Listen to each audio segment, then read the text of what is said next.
Good morning and happy Columbus Day.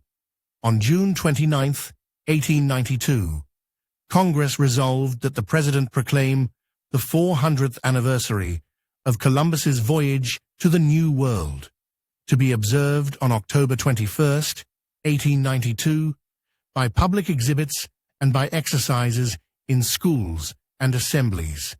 Therefore, I, Benjamin Harrison, President of the United States, appointed Friday, October 21, 1892, as a general holiday for the people of this nation. On that day, let the people, so far as possible, cease from toil. Let them honor the discoverer and the great achievements of 4 centuries of American life. Now, with special deference to our friends in Pueblo, Colorado, we recall how 120 years ago, this community gathered here on Mesa Junction to unveil the Columbus Monument. That monument stands as a testament to the grit and sacrifice of immigrants who came to America for a better life. Farmers, miners, merchants, mothers and fathers, from Italy, Ireland, Germany, Poland, China, South America, and beyond. They did not come to erase history. They came to add their own chapter, to work, to worship, to educate their children, and to build for the future. This monument is more than stone. It is a living commemoration of courage, discovery, and faith, kept standing through war, depression, and change. Let this anniversary call us back to civility and gratitude.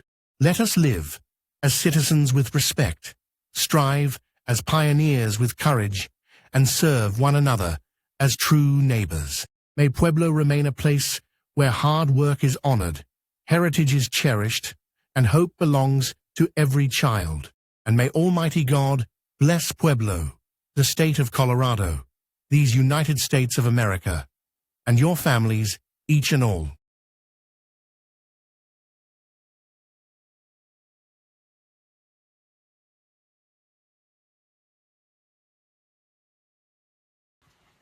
Hello to our Italian friends. I was asked to make a video for the upcoming 120th anniversary for the Momentum dedication for Columbus.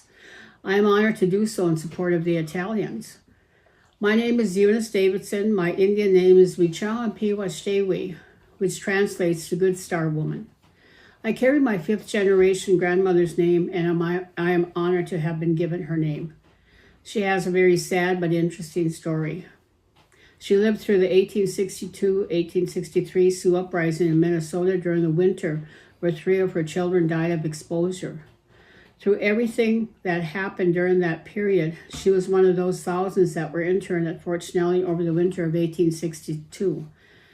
Then they were all sent on a paddle wheel boat and shipped down to St. Louis and came back up to Crow Creek, South Dakota, and forced into a new life. In 1872, she and her son, my 4th generation grandfather, Nakpagi, walked 320 miles to Fort Totten, North Dakota, where she left her son with his father, and went back to Crow Creek, where she began a totally new life. She passed away in 1910 at Crow Creek.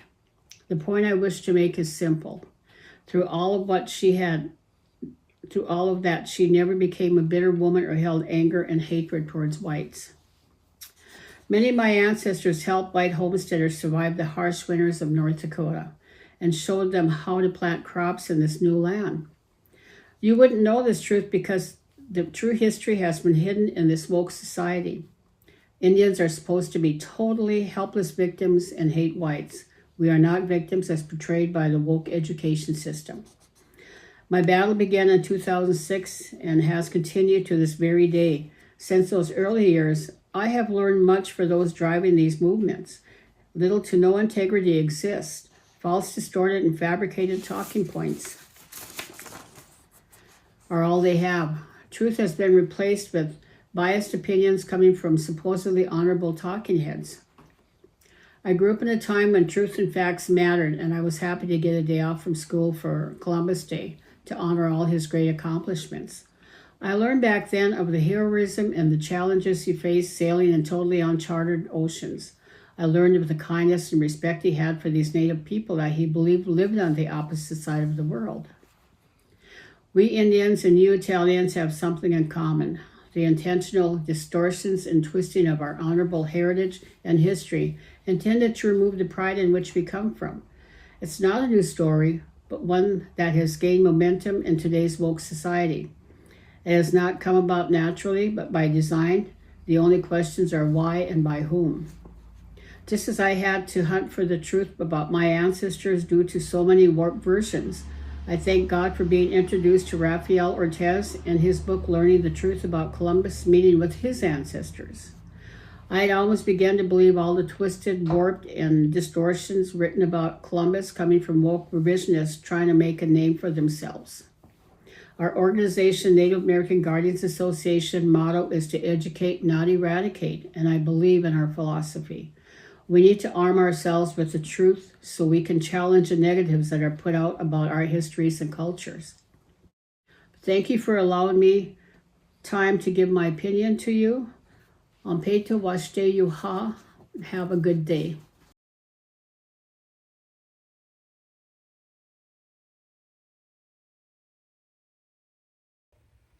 Hello, my name is Basil Russo, and I serve as president of the Conference of Presidents of Major Italian American Organizations. I'm joining you today to offer the congratulations of all 75 member organizations of our conference to the Colorado Italian American Foundation and to its president, my good friend Jerry Carleo, on the celebration of the 120th anniversary of the unveiling of the Christopher Columbus statue in Pueblo, Colorado. I want to take this opportunity to explain why Christopher Columbus has such a strong and important bond with the Italian American community. The story begins in 1891 with the lynching of 11 Italian immigrants in New Orleans by a mob in excess of 5,000 people. It has been described as the largest mass lynching in American history. The New York Times and other major newspapers actually applauded the lynchings, and Teddy Roosevelt stated that the lynchings were a rather good thing. This gives us a clear picture of the deep-seated hatred and animosity that many Americans had toward Italian immigrants at that time in our country's history. In fact, that hatred and animosity manifested itself repeatedly over the next 30 years with 40 additional lynchings of Italian American immigrants in many states throughout the country. It's important to know that you'll not read a single word about any of these lynchings in any of our school's history books.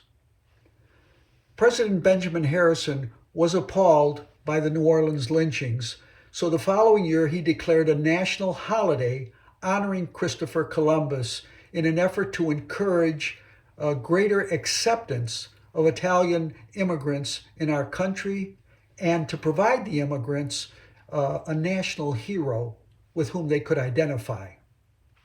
So in an effort to gain a sense of dignity and self-respect for themselves, Italian immigrants began holding Columbus parades and celebrations, and they began to donate funds from their meager wages to erect Columbus statues throughout the country. One such statue is the beautiful statue that your parents and grandparents erected here in Pueblo, the first Columbus statue erected west of the Mississippi, which your organization is valiantly fighting to protect. Christopher Columbus became a symbol through which Italian immigrants and their children sought to attain acceptance in America. Columbus Day became the day when we celebrated our Italian heritage. For the past 135 years, our community's assimilation into American culture has been intrinsically tied to Christopher Columbus. So it's especially painful for us when we see radical reformists trying to vilify Columbus with mistruths, misinterpretations, and oftentimes with outright lies. In attempting to erase Columbus's history, these reformists are attempting to erase our history and our legacy. Christopher Columbus's heroic voyage joined the Old World with the New World to create one world, the world we know today. His voyage opened the door to over 500 years of immigration to America by peoples from throughout the world who were seeking a better life for their families. Astrophysicist and science communicator Neil deGrasse Tyson called Columbus's voyage the most significant event to happen to our species.